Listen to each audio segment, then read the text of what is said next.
I'm Rosalie Martin. Welcome to the 28th episode of the Normless Podcast. Well, it's a pleasure to have you on the podcast today. And I guess first time we've had a speech pathologist on. I think I've really got to think carefully now about my own pronunciation of different words and things. I know there's definitely things that I've kind of worked on myself in the past, whether it be, using filler words or things like that. So it's definitely a really interesting topic, and we've had a few questions come through, which we'll ask you a little bit later in the episode. But let's just start off by giving us a bit of a background into what your upbringing was like and how you actually found your way into speech pathology. Thanks for that opportunity. So I was brought up in a rural context in South Australia, and I grew up on a small farm that my parents owned and ran, and it was a very idyllic way of living as a child. We had space was in abundance, and when I look at many children's living, my sons currently live in China, and one of them has two small children, and of course their life is very apartment focused, and there's a lot of going out to play in parks and to rollerblade in the spaces that they have there, but there's nothing like the same kind of opportunity that I had as a child to literally just roam free in the paddocks. And so the paddocks and in the next door bush and into the local national park, and we literally did. We just roamed and rode our horses and walked with our dogs. There's myself and my siblings, and it was there was an incredible sense of freedom, I think, in that. And so that was good for me. That gave me a good start, I'm going to say, and a love of space and openness. But I have a brother who was who is hearing impaired, and so though I was able to see during the time of my childhood, he's a little older than me, the struggles that my mum and dad had to face in finding the right ways to get education for him and to support him in his development and his best learning opportunities, given his difficulty. And at that time, this is going back into the early 60s, and in rural South Australia, there just weren't the same kind of services available. And it wasn't so easy to just hop in a car and drive to Adelaide and, just have an appointment in Adelaide on this day and an appointment in Adelaide on the next day. That was a big ask. And so I witnessed my mum, managing all of those challenges.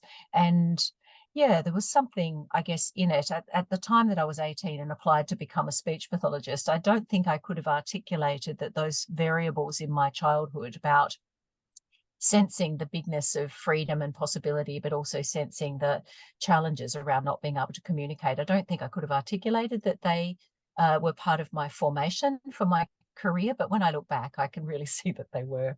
It seems kind of fairly obvious to me now. And speech pathology has been a profession that I've absolutely loved. So I've been nearly 40 years practicing as a speech pathologist, and I love it. And speech pathology is probably one of those professions for me where the more I've learned about it in doing my research before this episode, I've come to learn a lot about it and just how important it is to society. Just like I didn't understand the extent of audiology issues throughout Australia and, hygiene poverty when we talked to Kate Austin in her episode, but also things like dental health and how the link between cardiovascular health and complications in later life, with poor dental care and gum disease. So it's one of those things that I think people will find quite interesting. And I've pulled up a paper here. And now this was published in 2018 by Pamela Snow and colleagues, and it was titled Speech Language Pathology Intervention in Youth Justice Setting. Benefits perceived by staff extend beyond communication. And it was published in the International Journal of Speech and Language Pathology. And one of the major takeaways they found from this paper was that the staff actually in the prison gained a lot of understanding, and they learned a lot about the complexities of communication and a lot of the difficulties that come with communication, particularly in a setting like a prison or jail. And this was likely to have a really positive impact on that dynamic between not only the inmates and, their, I guess, rehabilitation, but also the staff, and that this information informed and guided their own practices. Now, after 40 years as a speech pathologist, can you maybe give us a little bit more of an understanding about some of the techniques that you've adopted and some of the programs that you've been involved with to help these prisoners rehabilitate through speech and language and communication. Okay, lovely, thanks. So it's almost exactly 10 years since I went into the prison for the first time, and I literally just rang the prison one day and asked if I could come and talk with the education team at the prison about what I understand how to do as a speech pathologist. So speech pathology, maybe people don't know, is what's called an applied science. So it's the science and a collection of sciences about how the human being uses how we as humans use ourselves to communicate. So how we use our language, how we use our speech, how we use our gestures, our posture, our facial expressions, all of these things go together to deliver communication and also to read the communication in others. And so having accrued these understandings about how communication develops both typically when things are going really well for a child or for a person, but also how communication can be impacted when there is atypical development for whatever reason. And I was interested in taking the skills that I had in teaching people to read into the prison. And I was really conscious that most people, and certainly the education team there at that time, didn't understand about speech pathology as being involved in teaching people to read. And so I wanted to show, it was not so much show what I knew how to do. What I wanted to do was to take my skills and to be able to use them practically inside of that context, and to bring the applied science to the way that work was being done and is being done, because there are so many efficiencies if we can, kind of really get down into the evidence base of what do the sciences show us about how people learn to read in this instance, or how they learn language in other areas of my profession. So if we can really get into the nitty-gritty of that, then we can do some really efficacious stuff. Like we can do work that is both effective and efficient in terms of more efficient in terms of time and more efficient in terms of cost. And so, the education team at the time were really very gracious in permitting me to come in. And so when I went in there, I didn't have a particular program that I was trying to run. I was trying to do what I know how to do as a human communication scientist, working with individuals, taking their individual circumstances, their particular set of challenges in processing auditory information, in using language, the history of their lives, what kind of traumatic events might have happened in their pasts that have an impact on how steady and calm they're able to be in the moment. So, that all has an impact on therapy. How close can I go to a challenging task without tipping somebody over the edge into a reaction that, could be harmful for them or harmful for others around them potentially. I want to take them to where they're going to be challenged to be able to learn a new skill, but not take them so close that they can't manage that. So all of these things we have to read, and it's, a lot of it is very individualized work, and that's what I was able to do in the prison. And we saw some amazing changes really very quickly.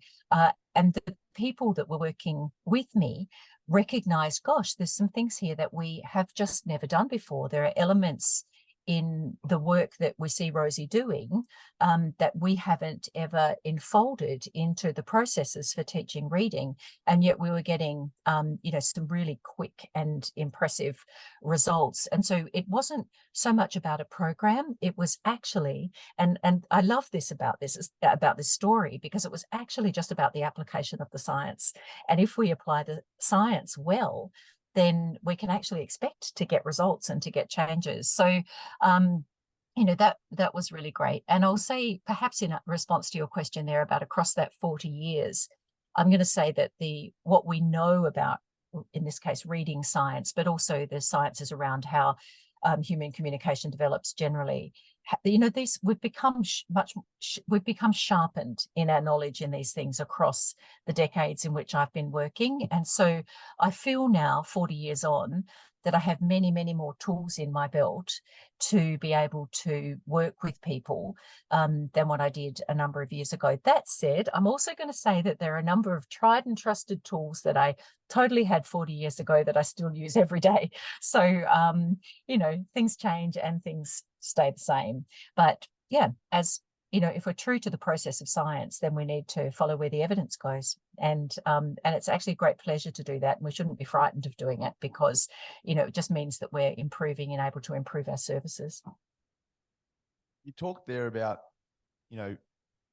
pushing someone to a point where they're able to learn the skills of speech and communication without tipping them over the edge. One of the skills on your website that you manage mention, one of those skills that you mentioned on your website is fine communication skills, or as a technique that you use to educate the people you work with. Can you talk to us a little bit about what fine communication actually involves? What is it as a technique? Can you explain it for the listeners? Yeah, I think in that little bit of phrasing on my website, I probably more mean that, if we're aware in our communication and as aware as what we can be. And so being aware of the needs of the other party. So when you quoted Pam Snow's research just before, and you talked about how the staff in the Youth Justice Centre, they became more aware of how to communicate. They learned about communication. Yep. They became more aware of how they could use themselves as communicators with the young people that were in detention with at the centres. And, this is a great thing. So they were given extra knowledge about how we communicate and how we respond as communicators. And then they were able to use that knowledge to be aware of the other person in the communication, in this case, the young people in detention, and then how to modify, with that awareness, to modify their own communication so that they could keep the communication going backwards and forwards and in flow with those young people rather than, frustrating them and causing them to go off. So this takes a lot of just fine observation and being aware of the other person and aware of the kind of impact one might be having on the other person, aware of our own responses. And so this fine communication, it's really in so many ways, it's about attention and about the willingness to be attentive to others and to ourselves and to the dynamic of how that's changing and moving inside of an interaction that we might be having. So that's what I meant by fine communication. And I guess the more any of us are willing, you're doing this work through the podcasting that you're doing, you're wanting to bring, attention and awareness of particular areas so that we've got knowledge that we can actually hold in new ways and different ways. This is all part of building ourselves as human communicators. So yeah, fine communication is about that willingness to be attentive and to understand that we each have a place in any communication, and that we each have at least half the control in that communication. Yeah, I think that's what I meant by that. So less about a specific technique and more about our willingness to be alert and aware and curious, actually, about how we are as communicators in interaction with people that are the same as us or similar to us, and also with people that are very different to us. One of the things that I would like to ask you, I guess, given your unique, I'd say, very unique skill set or different expertise in criminology, but also in speech pathology, and then we'll talk a bit about courage facilitation and that kind of thing. Obviously, you're very, very suited to working in, say, a prison environment. You understand their mindset of obviously a criminal, and through your techniques and your learnings through speech pathology, and I think you did a year of a general science degree before you went into your studies in speech pathology as well. So you've got a good understanding of, no doubt, the brain, the body, understanding how they operate, and also your different skills you use to implement your learnings in the prison system. Why do you think I guess you're a bit of a novelty, and I assume that's why you've won. That's why you won the 2017 Australian of the Year award, obviously for the work you're doing. But why aren't more programs or opportunities for people in prisons to have a speech pathologist come in and help them, given it is such a big issue? Yeah, it's a really good question, and it's one that we want to keep asking of government and of those, individuals and people who have their hands on the levers of power in our society. But actually, it's also a little bit of a transitional point in history as well. So there have been some knowledges that have grown in the last 15 to 20 years. And Pam Snow, who you quoted before, has been a really very key researcher in this area, looking at the language levels of young people in detention and finding that actually their language levels, as a general statement, are quite low, and they're much lower than they're represented at a rate that is more frequent than in the regular population. So we know that there is an overrepresentation of lower level language and language disorders amongst this group of young people. And, we would say, why is it so? Now, in the past, we've had ways of explaining that by saying, oh, well, look, they come from poorer backgrounds, or, they had violence in their youth, or, they never really had anybody to look after them, or, they're just little bleeps. There's some of the explanations that might be given. Whereas we've actually grown some new knowledge in these last number of years through the work that Pam's done, where we've been able to say, well, actually, there's a really big factor here that nobody's paying any attention to, and that is that their language levels are low. So when people are talking to them and explaining to them, they're actually maybe not understanding a lot of what's being said to them. But because the person doing the explaining or giving the instructions, because they understand what they're saying, there's been an assumption that the other person understands what they're saying as well. And it's not necessarily so. I think it was George B. Shaw who said that the single biggest problem with communication is the illusion that it's taken place. And so for many, we've been under this illusion that just because we've said something, we've landed the message. But if people can't understand language through no fault of their own, because that's the way that their brain has been wired up just through genetics, or the lack of stimulation or input to really grow their language, that it wasn't their fault that they didn't receive when they were a child, then they're in a situation where actually we, as the privileged communicators inside of a communication context, we actually have to make adaptation for the way that we're using our language and communication in order to make sure that we don't create that illusion that GB Shaw mentioned, but rather that we do land our communication and make sure that our communication has taken place. So we do have to adapt what we're doing and saying in order to be able to support that person to understand, and to provide them with means to be able to communicate back to us and communicate their message back to us. Now, I've just lost the thread of your question. I'm so sorry. I'm going to have to ask you to ask me again. It was more about like, why is it that we don't have more programs? Right, that's right. Okay. Speech pathologists in jails. Yeah, and so we are at this point with those growing understandings. We're at this point in history where this understanding is new, and we've started to have some speech pathologists now working in prisons. Like, I went in initially as a volunteer and then through an organisation that I started in our prison here in Tasmania.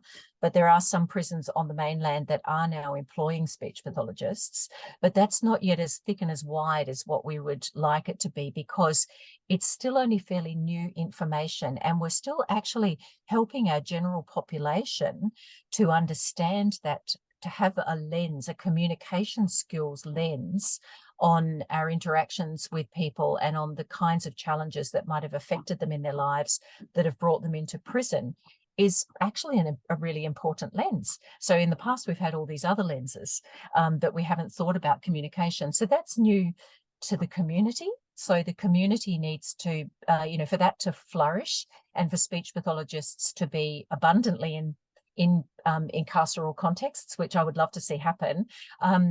It takes time for the community to understand what speech pathologists can actually do and how we can contribute to growing a person's understanding of language, their ability to communicate and use language in a settled way, to their general calm, to their ability to monitor and manage their own emotions, to build their emotional vocabulary, to understand and develop relationship with their children, to learn about how their children's language is developing and how they can contribute to that, and to learn play skills with their children. There are so many areas that a speech pathologist could be preventing. Oh, sorry, not preventing. I'll say that again.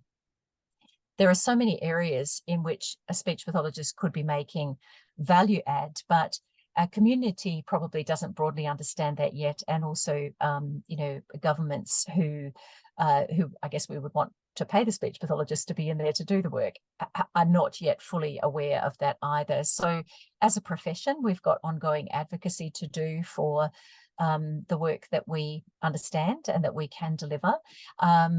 Yes, and actually thank you, Hayden, because opportunities like the one you're giving me right now help to put voice out about exactly that, and about the fact that people in prison often, in more circumstances than not, they were victims before they committed crimes that maybe victimized others. And we always want to care for victims, we do, and that is really, really important. And child victims often become perpetrators. So it's just really important that we work abundantly with children, bringing them quality care, quality education, bringing them opportunities to flourish, and to do that right across all of our social strata, because then we're going to be growing human beings who can be their best selves in the world. And speech pathologists have got a lot to add into this. And yeah, we definitely want governments to know about it. We've got to keep talking it up. And we've got to join hands with all the others that are talking it up. And it's not just our profession. There are plenty of, other professions as well, educators, psychologists, occupational therapists. There are so many professions that are interested in this first 1,000 days of life, because if we can get that part right, then we can grow a generation that being enriched is, maybe less inclined to find crime, and to find the need to, fall into substance abuse repeatedly to dull the pain of traumatic experiences. So I know that's a big ask and it seems idealistic, but if we're going to eat this elephant, it's one bite at a time, and a very powerful place to be working from is from early childhood. But for people in prison, they've got children. If they've got children, then we need to be working with them in the development of and support of who they are as human beings, so that they can be their best selves with their children as well, to make that that idealistic kind of statement into something that's a reality. It's definitely possible. We've seen amazing things happen, but yeah, we'd love to thicken it up too. So thank you for the opportunity. Yeah, and I guess that's the thing that, well, I think we talked about this with Kate Austin, but it's the systemic effects of poor personal hygiene. And I guess if an individual isn't taking care of their own well-being and their own health, it's going to lead to potential other health complications down the track. And I guess what you're saying there, the same thing, the government's less likely to put money into something that's not going to give them an immediate return, or, whereas in the long term, I guess if you can educate people to communicate better, and they've got children, once they leave prison and they get a job, and then they can educate their kids as well to be better communicators, it's going to help their next generation as well. So there'll definitely be, you can imagine, a lot of flow-on effects from this small investment. Yeah. That's exactly right. And this is why we really love the one of the programs that we've been able to run in the prison here in Tasmania. It's a program called the Circle of Security Parent DVD program. And it's a program on attachment and how parents and children children become securely attached to their parent, and they need that attachment and that sense of security with their parent. And as a speech pathologist, I started that program in the prison because I know, when I wind right back, where does language development actually come from in the first place? It comes from the quality of the relationship, going backwards and forwards in connection and communication, and adding words into that backwards and forwards communication from very early infancy.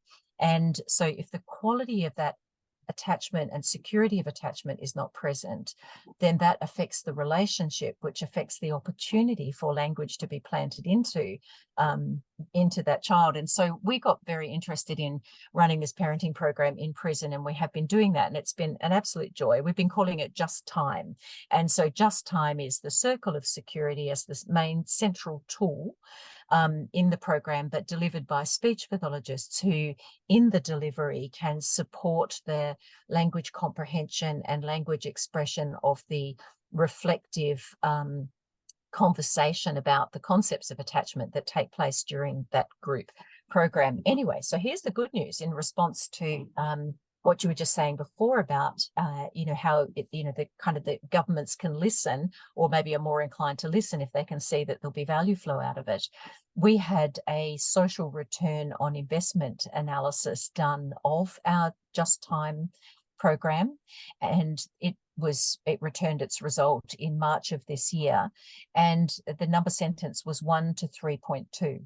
So what that means is for every dollar invested by government, there's $3.20 worth of social return that can grow out of that. So that was a very rigorous and thorough process that was undertaken, and that's really exciting because that shows us that it's totally worth putting in, that investment in order to be able to, yes, it costs a little now, but the return is going to be much greater. It's exciting. And we're actually just in throw of having another social return on investment analysis done of another program that we've been running, where we've been working with parents when they leave prison. So we meet them in the Just Time program in prison, and then as they leave prison, we've been continuing to work with them, bringing that whole skill set of the speech pathologist that I named up before to each participant as they leave. And so we're just, that's been wonderful. It's been a pilot. Pilot's now finished, and we're just getting that social return on investment analysis done now. So we spoke to the Confit Pathways boys a little bit we spoke to the Confit Pathways boys in some earlier episode. I'll say that again, sorry, because I can chop this up. We spoke to the Confit Pathways guys in an earlier episode, and they're working on, basically their motto is train to be free. So providing opportunities for incarcerated youths to work and gain their life back through physical activity, basically. And this is all to prevent reincarceration. One of the things that Andrew said from that episode was that Andrew said that during that episode that he thinks that the high rates of recidivism in Australia are due to potentially things like not having a father figure. And we spoke a little bit about lack of education or lack of knowledge. How much of an issue is lack of communication skills and ability to, we know the dynamic in family relationships, working relationships, all these relationships we have in our lives with different people. If someone isn't able to sustain a relationship in these different settings like the home or the workplace and so forth, how much of a factor is that for these high reincarceration rates? Yeah, it definitely plays a part. So the thing about going out with young people and getting them fit and doing activity with them that's going to build their their fitness and their skills, that's all absolutely fantastic. And and obviously there's the benefits of the physical fitness that's going along with that. But one of the very key things that I imagine is happening in that situation is the relationship that the young person has with their trainer or with their mentor or whoever it is, and then there's the opportunity to be doing that hard work together, and each of the mentor and the young person are in that hard work together. This kind of doing things together that involve a little bit of challenge, a little bit of scariness, can I do it, or maybe I can't, but you've got somebody there who's a strong pillar who's going to help you through it. You're going to celebrate together, or you'll commiserate a little bit together, but then you've got the encouragement in that relationship to get up and have another crack at it. this stuff is what actually strengthens our resilience and our capacity as human beings. Yeah. So we totally need that. And so if people are struggling in their relationships, in their early childhood and in their, their early household experiences, then, relationship actually needs to be the solution. We still need for relationship to be the solution, but that means the bringing and the giving and the supporting of positive relationships. So it's absolutely critical. And I do see that, many people that I've worked with who are incarcerated or who have been incarcerated, the thickness, if you like, of their relation, the density of the relationships that they have is quite low. So they don't have a big range of people that they can go to or turn to. In some situations, they have almost no one. And, it's hard for us as human beings. We are social creatures, and to have no one or few people to talk to means that our the sociologists refer to it this way. They talk about social capital, that our social capital is low. We just don't have as many opportunities arrive at our doorstep, and without opportunities, then we may be heading straight back into substance abuse to block out that discomfort, and and then one thing leads to another, and people end up back in prison. So Parker J. Palmer, a sociologist and activist, like you just mentioned, tried and tested a model for 25 years called the circle of trust. Would you say that circle of trust is, in a similar essence to what you were just saying there, that group dynamic through learning fosters an environment where people can ride their highs and lows together and kind of support each other to get some better outcomes? Is that a similar method of learning or technique that is used similar to what we we're just discussing with the confit pathways guys? Yeah, absolutely. And so it's entirely relational. And the beautiful thing about Parker's work is that he has drawn together, and they've been tried and tested across that period of time, a group of principles, which he refers to as the touchstones.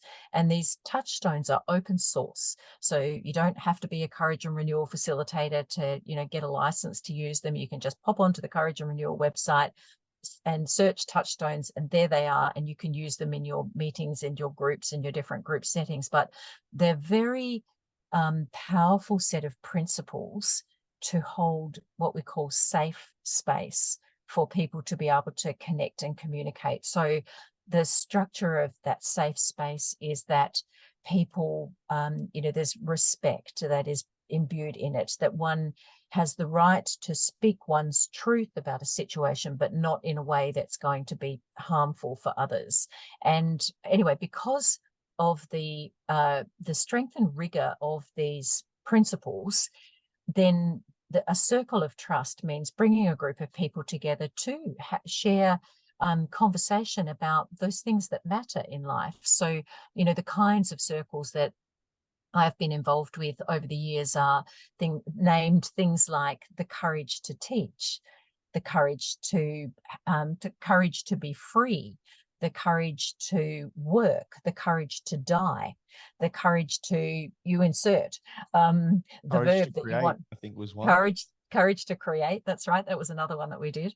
And so what happens in a circle of trust is that people come together to consider their own lives in relation to these big principles. But when we consider our own lives safely with a small group of people that we, have come to form trust with, and they're sharing of their lives, it's not a cry fest and it's not a share or die fest, but it's a creation of space in which people can feel safe to share. Then often, we might hear ourselves say something from deep within that we didn't actually realize we were going to say, or articulate something to ourselves that we haven't articulated before.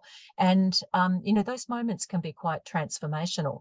And so I'm actually really very interested in how we might be able to use some of those kinds of technologies with prisoners and with people who have had lived experience of prison, because effectively what we're doing with the circle of security is exactly that. We're bringing but the questions are structured around parenting and how we parent. So if you like, the courage to parent, right?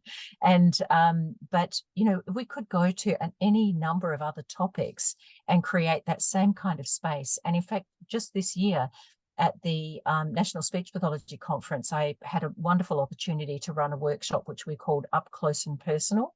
And I invited 17 of they were included just a few justice professionals, but also people who had lived experience of prison, and one person who actually was a prisoner at the time, and we were able to get day release for that person to come and join us at that workshop. And the speech pathologists who maybe hadn't met prisoners before and were interested to do so. And yeah, it was a very enriching experience of shared conversation in small groups. But one of my clients who has formerly been a prisoner, we were discussing the event afterwards, and she said to me, I said, oh, we had that conversation at that workshop. And she said, that's what heals me. It's that opportunity to be able to be together with others and to share stories that are really deeply authentic and real. So that the latter is my words, but her words were, that's what heals me.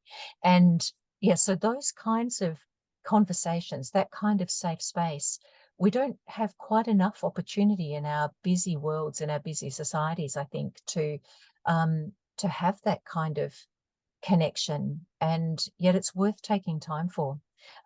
It punches above its weight in terms of, the impact it has for supporting people in their steadiness, in their clarity, in understanding themselves and their willingness to understand others and understand the complex topics, the hard topics, to understand them in more expansive ways. So Parker talks about the tragic gap between the way things are and the way we would like things to be.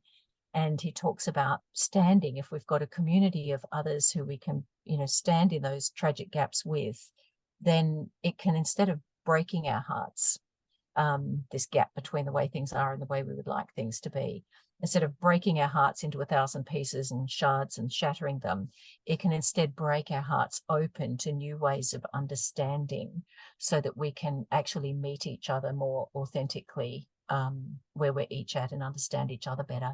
And from a place of understanding each other and creation of shared meaning together, we've got a much stronger base and much stronger opportunity for managing our big and wicked problems than making kind of hurried decisions because we feel like we have to do something about it. So can you describe any particular rewarding, do that again.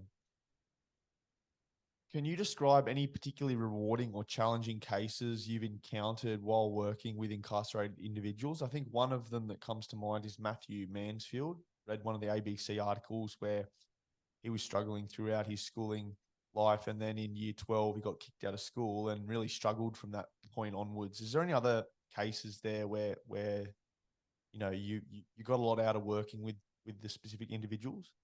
Yeah, look, I get a lot out of working with every one of the individuals because they're all so unique and different, and they're all, I think the key thing in getting something out of it is understanding that we are being, when I'm working with somebody, I know that I am being given as much as I might be feeling that I'm giving to them. Often I feel like I'm being given more, the insights into the kinds of challenges that they might have faced through their lives is just like, it's utterly humbling, and it can be devastating, but also humbling. But the richness of a connected relationship that is purposeful. And so, with my work with my clients, I'm purposeful in the communication that we might be seeking to the communication skills that we're seeking to build, that we've got a reason to be together and we can genuinely like each other while we're doing that work together. And so it's always rewarding. I feel like it always comes back, tenfold to me. It's not why I do the work to get, kind of reward coming back tenfold at me. It just happens that if you do work in which you're genuinely reciprocally present in the interaction, that's just what happens. It's just the nature of human reciprocity. So the nature of your turn, my turn, your turn, my turn, which is what a conversation is. It's lovely. But I will just say, Matt Mansfield, who you've named there, there's a little 8-minute video that he has on the Connect 42 website, and it's just a lovely, lovely story in which you kind of just meet this really humble guy who had this really difficult past and participated in very difficult ways in his difficult past, but then on the back of understanding that he needed to change for his children. His transformation has been astounding, and it just goes on and on and on being astounding. Like, he's just continuing to grow and grow and grow as a person. I say that openly because I know that he has given me permission to share and talk about his story, and it's out there in the public space anyway. But he's kind of an exemplar of what is possible when we bring skill and relationship and mutual respect together into a therapeutic context.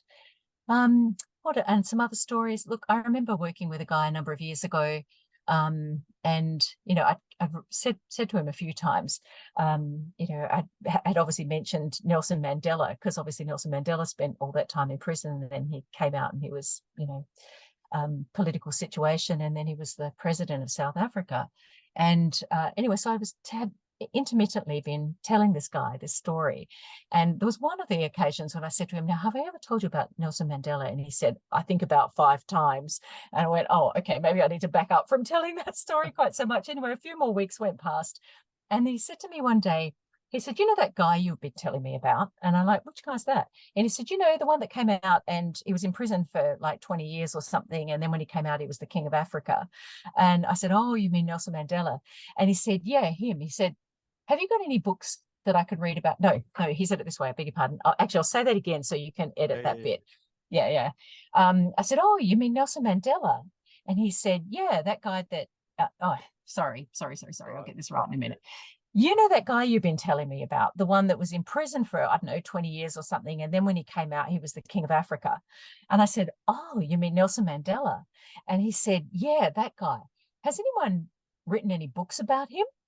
And, I had to hide my smile because, like, how many books have been written about Nelson Mandela, bless him, in that question. And I said, "Yeah, actually." And he said, "I mean, books that I could read." And he had just, we had just been working with his reading, and he'd just moved from the point of, where I first met him and assessed him, young man in his, at that time in his early 30s. He was reading at about the level of an 8-year-old. And then after a few months of work together, he was reading at the level of a 12-year-old. Now, these are kind of loose metrics that I'm quoting at you here, but the newspaper, for example, is written at around about the level of a 12-year-old. So getting to that level meant that he had a different level of being able to decode efficiently and comprehend efficiently to be able to understand. And there he was, asking for a book that he could read for himself about the inspirational story of Nelson Mandela, which at some level, he could probably lay his own life alongside of the example that Nelson Mandela gave. It was absolutely inspiring that there was this quiet but definite hope to be able to make something different of his life and to draw inspiration from people who had walked in some way a similar path before. And those stories are so in potential. They are so in potential, but it's relationship that, is so important in drawing them out, and of course, giving skill as well. You talked about books there as a potential resource. Sorry, I'll do that again. Chop this on. You spoke about books there, or the Nelson Mandela, and if there was any. So you spoke about books there. What kind of other resources would you provide to use as a source of support for improving speech therapy services within the prison system? Okay, so books are definitely part of it. The kinds of books really matter. So if we're working in the prison system, or in fact anywhere where we're teaching adults or children to read, then having reading materials that are at a level that they can decode efficiently and easily is really important. So we call these kinds of books decodable readers. And what we mean by that is that, that they are written at a language level that is that is easy for the person to be able to figure out efficiently. So if somebody is just at the point, and I remember working with one of my guys in prison who was at that time in his mid-20s, and we just got him to the point where he could produce, or he could read, what we call CVC words. So that's consonant, vowel, consonant. So a word like jet, and he could figure that out. And then, I'd give him another word like, I don't know, ram, and he could figure that out. So he's just at that level of being able to look at words with three sounds and three letters and figure it out. And so what he would need are books that only have those kinds of words in them, joined obviously by the and those other little grammatical words that we need to make a sentence, but books that are especially written so that they only include those kinds of words that reader can successfully decode for themselves, because then they get practice at doing that decoding and they get the genuine success of reading the book. And so these decodable readers are really important at all of the different levels of reading, as people are going up through the levels from that CVC early entry level through to through to more complex reading. Decodable books really matter because they allow the person reading them to be successful. And the best way to have practice that brings us joy, that keeps us going, that gives us motivation, you and I know this in whatever our endeavors are, is to be able to be successful and to be able to gain that success independently and knowing how and why you were successful. So these kinds of books are really important. And because people are so varied and are interested in so many things, we need huge range of these kinds of books across a big variety of topics, so that people are not so that people get to choose. There's some choice about the kind of topic area that they're reading in, but they're practice tools. It doesn't mean that they're going to be reading that kind of book as literature in their futures, but they're practice tools for being able to gradually get better at the skill of reading. So that's really important. Other than that, I think often reading to people is important as well. Listening to audiobooks, if people are inclined to. Some people find listening to audiobooks can be challenging, and that can be related to the neurodevelopmental differences that they might be born with. It might be that processing language coming at you auditorially, just one word after another is actually tricky. People might have working memory weaknesses through no fault of their own, so they can't hold spoken information in memory long enough to be able to process it, to get all the meaning out of it before they've forgotten it. And that is not their fault, and it's not that they're not paying attention. It's that at a cognitive level, their working memories may be weaker, and it's just harder for them to listen to audio books. But having somebody read to them in dignified ways, I still love it if somebody reads to me. So that's not an age-related thing. Then that can be really great as well, because it can be part of building language. One of the very key things that we always are interested in doing is building people's emotional vocabulary. So if we've got a word for something, an emotional experience, then we can understand that emotional experience much more powerfully, because we've got a word is like a little tool that is in our minds, and we can manipulate that tool in order to have more fully processed and understood and worked through what it might mean for us to have that emotion. Whereas when we have a more limited emotional vocabulary, we might just know, angry and sad and happy, And then we're kind of turned on for 3 emotions. That's it. Whereas when we've got that finer grade of emotional words, we can actually experience and manage in ourselves and regulate in ourselves more sophisticated emotional response. So actually giving people emotional vocabulary is really important. And that means teaching it to them. So if people, are like those young people, some of those young people that Pam Snow's had the privilege of assessing over the years, and their language level is lower through no fault of their own, then we actually want to teach them these words. And so that means being in relationship and connecting and having scenarios and reasons that these words might be relevant, creating those scenarios, sharing stories, and practicing using those words. And, that takes time, but it's time that's well worth putting in.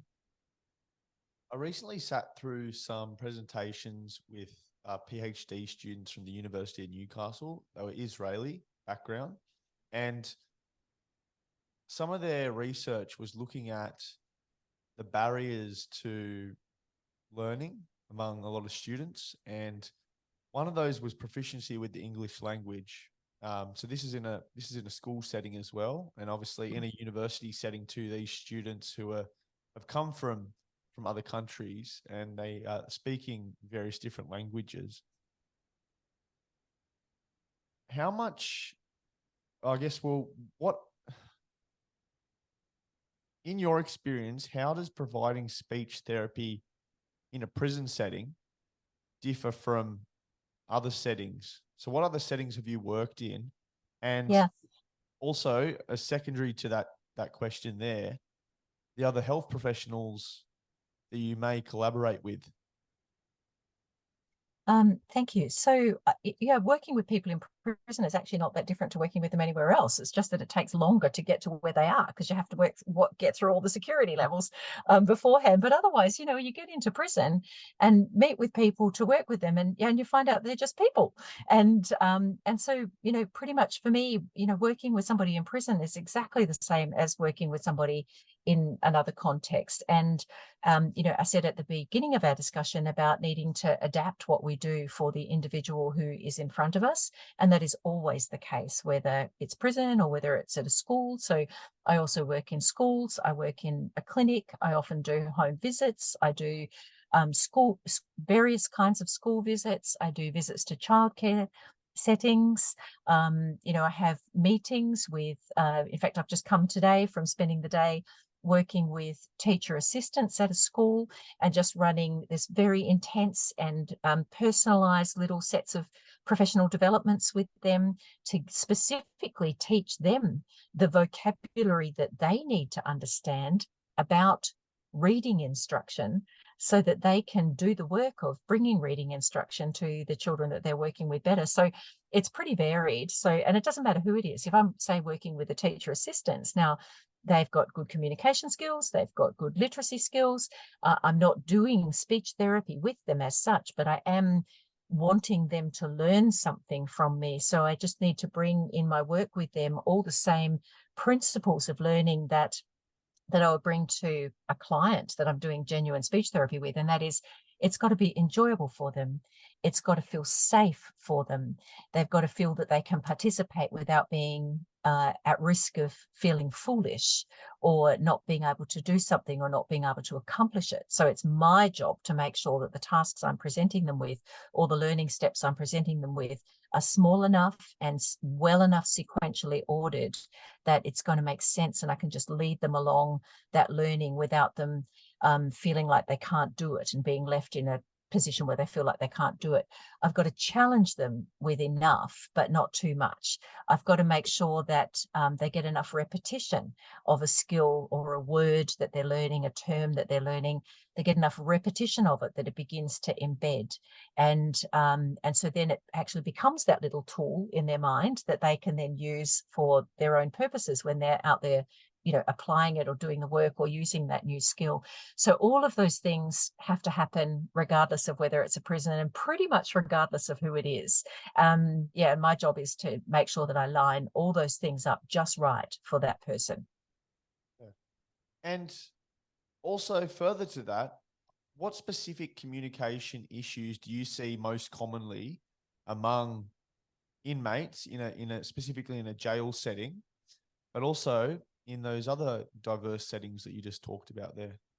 Yeah, thank you for that question too. So one of the very common communication disorders is a disorder which we call developmental language disorder.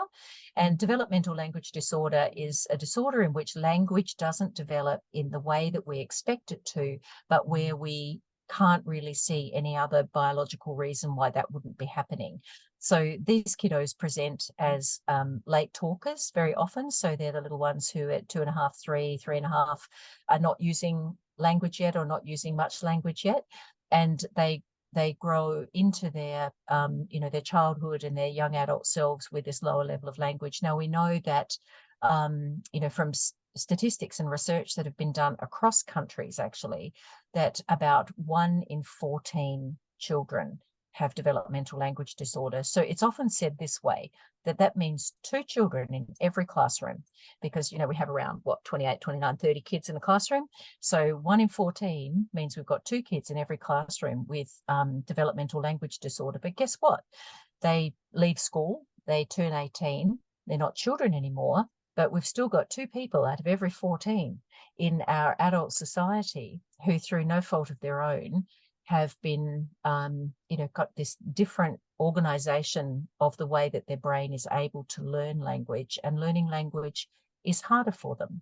And it's not their fault. And it doesn't mean that they're not extremely clever and extremely able to learn, but specifically for learning language, then there are other strategies and techniques and levels of repetition and engagement with the way that we go about giving language and teaching language to them that we need to do in order for them to learn. But they can learn language, but it takes a bit more time and a bit more intentional repetition. So you asked me which is the most common. That one's pretty common out there. So in terms of the communication skills, and we've talked a lot about how important they are, but also when you think about the various different opinions and voices that we have to accept and work with, whether we respect someone's opinion or not, this can be a really challenging concept for a lot of people, no doubt, especially in modern Western society. This can be a really challenging concept, especially in modern Western societies these days. We have inherited, paternalistic beliefs. There's women, but also men who suffer from those unreflected societal notions of masculinity, which is often disabled. Children and foreigners often also, as we spoke about with the Israeli cohort of students that may have struggles along with other cultural communities as well. If they lack the literacy skills to learn or communicate well, can lead to a lot of barriers in society. Which of these groups do you see mostly burdened by issues with communication and speech? Yeah, actually, all of the above, I think. I think if there are communication challenges, I mean, sometimes those communication challenges are, when you were talking before about there's unreflected notions of masculinity, for instance, where people haven't been able to sit in something like a circle of trust to reflect on how they might come across to others, or to reflect on why they respond in particular ways, but maybe those ways that they're responding are presenting pretty challenging communication for the people that they're communicating with, but they don't realize that. And so there are so many entry points, I guess, for making it, trying to make a difference. And we can only go about doing human work well if we're doing that human work with respect, because as human beings, we fundamentally want to be seen and heard, and feel that we've been seen and heard. And the word respect itself, I think, is very beautiful for this reason, because if we break it down in its Latin origins, means again or a second time, and spect means to look. So respect means to look again. And the word invites us to look again and to see what we didn't see at first glance. And so at first glance, we might find ourselves responding in a judging way or in a fearful way. But if we can steady ourselves and look again to the human, the deep human elements that yearn to be seen in almost every human, and we can look again and see those, then it brings us into a different level of connection upon which all those other skills and the opportunity to reflect can be built. So reflection is really key. Reflection in so many things. I'm very proud of my professional association at the current time. In our work, we talk a lot about the importance of reflecting on our professional practice and reflecting on the perspectives of our clients. And it's just really important in this busy, busy world, if we're going to change the way that we can connect as human beings to solve our world's big problems and to be part of moving the challenges forward in positive ways that are positive for everyone, then we actually really need to think deeply, which is what reflecting is, and to think deeply and from the points of view of others. And if we try and shortcut that time, then we're just hasting at solutions rather than giving them the thought that is needed. And thinking, reflecting, they actually take time. They take real time. So it's wonderful to think now about certainly I know this is true of the allied health professions, and I think it's certainly true of medicine as well. And I'm sure it's true of many other professions where the concept of reflection itself is being elevated, because it's actually one of those powerful places in which transformation and change can really happen. Yeah, and thanks so much for your time today, Rosie. We're going to start to wrap things up now. I know you've got to jump into another meeting, so we've got one question from one of the listeners. Michael's asked, I would love, as a stutterer, to hear your opinion on root cause, treatment options, and by extension, whether it can be completely resolved. Oh, okay. Thanks. That's a great question. I realize I didn't talk about stuttering at all in the conversation that we've had. So thank you for the question. So stuttering, we actually understand to be part of the genetic makeup of a person. Like there is a genetic predisposition for stuttering, and then there can be particular precipitating factors in children's early lives, and in later life as well, but more commonly in early life, that can cause that stutter to manifest. And there are a number of different strategies. I am not an expert therapist in the treatment of stuttering, so my knowledge here and my comments are pretty broad brush. But there are treatments. There's one treatment I know that was birthed here in Australia called the Lidcombe program, which, if delivered before the age of 6, is has been shown to be very effective. And it's an operant conditioning model of intervention. As children get older, my understanding is that the evidence for specific and particular techniques starts to thin out a little bit. There does seem to be a little bit of a no man's land there, where maybe the Lidcombe program is not any longer as likely to work in the same way as what we have hope of it working when children are younger. And then when children get into their teenage years, and for adults as well, then there's a process which is being called restructured speech, or when I went through university years ago, it used to be called smooth speech. And so sometimes people will know it under that title. And that means learning to produce speech in a way that is just very slightly differently structured to the way that we use the mechanics of our mouth and lips and tongue when speaking regularly. So it just moves into this smoother way of speaking, so that the the articulation of the consonants are not done in such a strong and harsh and explosive way. So very, very slightly different. And when people get good at using that restructured speech, they have a better chance of being able to control their stutter.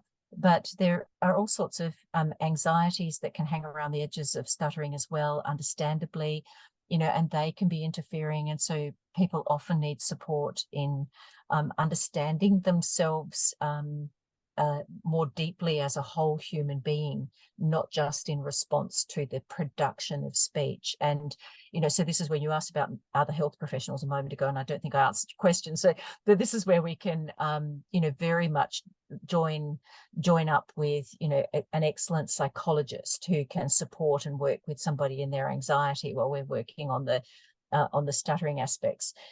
Do we say that stuttering can be cured? I think it wasn't, maybe the word cure wasn't used when you asked the question, but that was maybe the question itself. We would always say, we can't cure, but what we can support is the exploration of processes and methods that might work for a person to help them learn to control the challenges of stuttering. And or for many people, they will ask this question. They'll say, why can't society out there listen to stuttered speech? I'm a stutterer and I stutter when I speak, and why can't society learn to adjust to that? Why should I be the one that has to adjust? And actually, I'm going to say, I think it's a pretty fair question. So there are lots of different angles on it, but yes, thank you for the question about stuttering. It is really important. Is it a matter of multiple different causes, stuttering? I imagine to some extent it's hereditary in some individuals, but also anxiety related. Would I be correct in saying that? So it's a chicken and egg question, that one, because what we used to always, years and years and years ago, it was the received wisdom was that it was anxiety related. Now what's understood more completely is that any associated anxieties are more likely to be a product of the stuttering in the first instance, and the fact of somebody going into a speaking situation and putting themselves forward in a speaking situation and then being worried that they will stutter, that the stutter was there first and then the anxieties maybe follow on from that. So yeah, it seems much clearer to us now that there are the hereditary factors, and then there are certain contexts within early childhood that can precipitate the genetic predisposition for a stutter. And some of those things can be households that talk over top of each other all the time, where the child can't get a word in edgewise, where they get interrupted when they're trying to talk, where they're tired and not put to bed, and they're tired and they're hungry, and like if I'm tired and hungry, I'm more likely to have disfluency in my speech as well. So those kinds of things are just some examples of precipitating variables. All right, I'm going to put you on the spot now, Rosie. We have the Normless playlist, where all the guests get an opportunity to put a song in the playlist, and it could be any artist that you're very fond of. It could be a song that you're playing on repeat at the moment. What would be your pick? Oh gosh, actually, do you know what I'm playing on repeat at the moment quite a lot? It's I just have to think of it. You'll have to cut out all my I'll have to think of it, because I'm not really a music buff. It's not Ella Fitzgerald. Who's that? Nina Simone. And my granddaughter called it the Cat Song, and it is. I can't think of the real title, because I'm just going to have to tell you. Yeah. I'm going to have to email it. So all right. So let's do this. Hayden, do you know what? I'm going to email you that song. I just can't recall the name of it because my granddaughter calls it the Cat Song, and the Cat Song has just overridden my ability to be able to recall that name. Oh, I know what it is. My baby just cares for me. There we go. Okay, so now I'm going to do the whole thing. Okay, yeah, a song I've got on repeat at the moment is My Baby Just Cares for Me by Nina Simone. And I'm particularly connected into that song because my granddaughter became very enamored of a film clip that was a clay animation film clip of a couple of cats that were performing, and she called it the cat song. And so we spent a lot of time dancing to the cat song. Amazing. Appreciated you coming on the podcast. Now, if people would like to get in touch with you, what's the best way to do so? Best way to do so will be through my website, which is just in my name, rosaliemartin.com. All right. And you're not running any programs as of late? I did see that we were talking about earlier, but the Create Change course, is there any courses you're running coming up? Oh, well, actually, I've just run a gorgeous one for parents in my private practice, which was really lovely, just connecting around the challenges of having children with communication difficulties. But actually, I don't have another one slated, but yes, there will be, undoubtedly. But actually, I'm doing a PhD next year, so that's going to take me a little bit out of the picture for a while. Yeah. Very good. Yeah. Yeah. Fantastic, Rosie. So much you've done and so much on the cards coming up. And hopefully, there'll be people that be love to get involved with any of your courses coming up. And best of luck with the PhD as well. Amazing. Thank you, Hayden. It's been gorgeous to speak with you. And thank you for your really respectful and curious and deeply interested questions. It's been lovely. Thank you.